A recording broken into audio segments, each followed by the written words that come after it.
Welcome student. अभी तक क्या हुआ है ना कि हमने ना 2 वीडियोस अपलोड किए अपने यूट्यूब चैनल पे। इसमें एक में मैंने बायोलॉजी के बारे में, दूसरे में हमने केमिस्ट्री के बारे में डिस्कशन करा पूरी डिटेलिंग के साथ कि कौन कौन से मतलब हमारे ना टॉपिक्स आने वाले, कौन कौन से चैप्टर आने वाले हैं। ये हमारा लास्ट वीडियो होगा जो एग्जाम से रिलेटेड होगा। इस वीडियो में हम बात करने वाले हैं फिजिक्स के। फिजिक्स में बेसिकली सिर्फ 2 ही चैप्टर आ रहे हैं। पहला जो चैप्टर हमारा आ रहा है वो आ रहा है चैप्टर 12 जो है इलेक्ट्रिसिटी के बारे में, यानी विद्युत धारा के बारे में। इस वाले चैप्टर में हमें क्या क्या पढ़ना है, तो पहली जो टॉपिक होगी हमारी वो होगा ओम्स लॉ के बारे में। हम पढ़ेंगे पूरी डिटेलिंग के साथ कि ओम्स लॉ क्या होता है। आप लोगों को याद करना होगा, आप लोगों को पढ़ना होगा कि ओम्स लॉ किस चीज के बारे में, जिसमें आपने पढ़ा भी होगा कि V जो होता है वो डायरेक्टली प्रोपोर्शनल होता है I के, जब रेजिस्टेंस और टेम्परेचर दोनों क्या होता है, फिक्स्ड होता है, कांस्टेंट होता है। उसके बारे में आप पढ़ेंगे। फिर आप पढ़ेंगे रेजिस्टेंस के बारे में कि ये जो प्रतिरोध होता है, रेजिस्टेंस होता है, वो क्या होता है। फिर आप पढ़ोगे रेजिस्टिविटी के बारे में, यानी प्रतिरोधकता के बारे में। फिर आप पढ़ोगे फैक्टर्स, जो कि factors on which the resistance of a conductor depends, यानी कि हमारा जो रेजिस्टेंस है ना वो कौन से फैक्टर पे डिपेंड करता है। हम फिर पढ़ेंगे सीरीज कॉम्बिनेशन के बारे में और पैरेलल कॉम्बिनेशन के बारे में, और इसका डेली लाइफ में जो यूज होता है, इसका जो एप्लीकेशन होता है उसके बारे में, यानी कि किस तरीके से श्रेणी क्रम संयोजन होता है, किस तरीके से समानांतर क्रम संयोजन होता है, और इसका ना डेली लाइफ में क्या यूज है उसके बारे में आपको डिटेलिंग से पढ़नी चाहिए, क्योंकि ये पेपर में आने के चांसेस हमेशा ही ज्यादा रहते हैं। एक और बात मैं बताते चलूं कि हमारा जो सीरीज कॉम्बिनेशन के लिए जो हमारा जो प्रतिरोध यानी कि जो परिणामी प्रतिरोध निकालने के लिए, रिजल्टेंट रेजिस्टेंस निकालने के लिए जो फॉर्मूला होता है R=R1 + R2 + R3, ये भी आप प्रूफ करना सीख लेंगे, क्योंकि ये भी एग्जाम में आने के चांसेस रहते हैं। और जो दूसरा होता है आपका समानांतर क्रम के लिए कि 1/R=1/R1 + 1/R2 + 1/R2 R3, इस टाइप से जो भी हमें क्या ना प्रूफ करना सीखना पड़ेगा आपको। ये आप सीख लेना, ये आप करके जाना, हो सकता है कि ये एग्जाम में आपको आ जाए।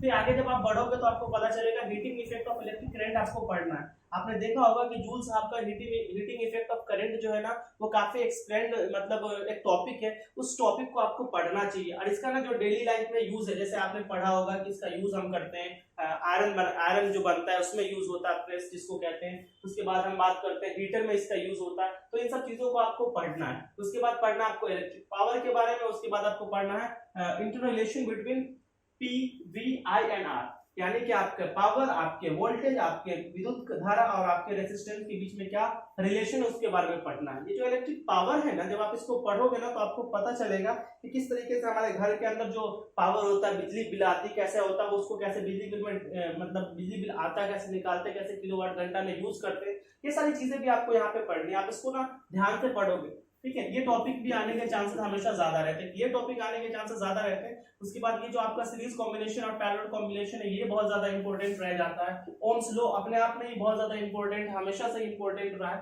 उसके बाद जो फैक्टर रेजिस्टेंस को क्या करता है, प्रभावित करता है, इसके बारे में भी आपको डिटेलिंग में पढ़नी चाहिए, क्योंकि ये भी बहुत ज्यादा इंपॉर्टेंट टॉपिक होता है आपके एग्जामिनेशन के लिए।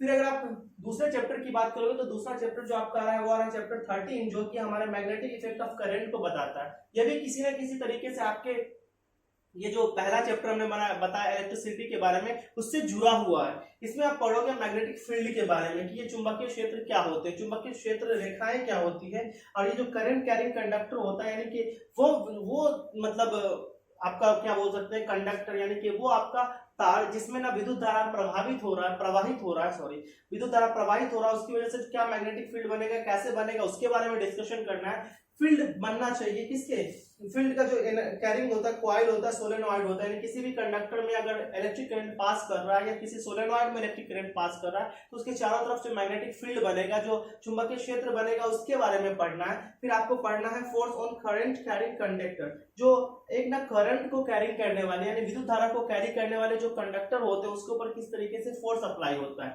फ्लेमिंग साहब के दोनों नियम इंपॉर्टेंट है, लेफ्ट हैंड रूल भी और राइट हैंड रूल भी। ये दोनों रूल आपको याद रखने चाहिए, क्योंकि ये बहुत इंपॉर्टेंट सा रोल प्ले करता है। इससे भी एग्जाम में क्वेश्चंस पूछे जाते हैं, बहुत ज्यादा क्वेश्चन पूछे जाते हैं।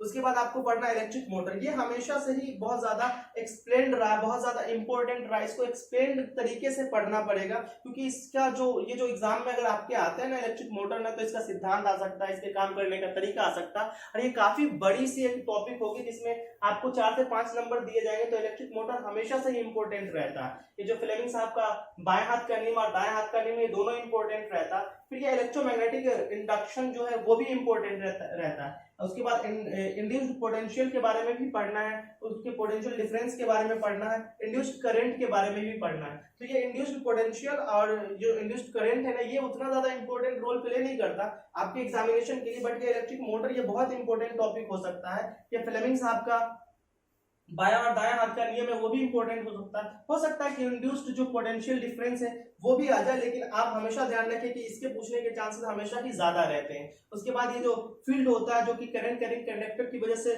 क्या बनता है या फिर सोलेनॉइड की वजह से क्या होता है उसके बारे में भी पढ़ना चाहिए आपको, और ये जो फोर्स है इसके बारे में भी पढ़ना चाहिए। ठीक है, तो ये अगर आप इसको इस तरीके से पढ़ोगे, पूरी जो मैंने आपको टॉपिक्स बताया, जो सिलेबस बताया, उसको इस तरीके से पढ़ोगे ना, तो आप ना कम समय में इन चीजों को पूरी तरीके से समझ भी लोगे, क्योंकि आपके पास वक्त ज्यादा नहीं है एग्जामिनेशन को लेकर के। आप इसको पढ़ोगे तो आपको ज्यादा से ज्यादा मार्क्स आ जाएंगे।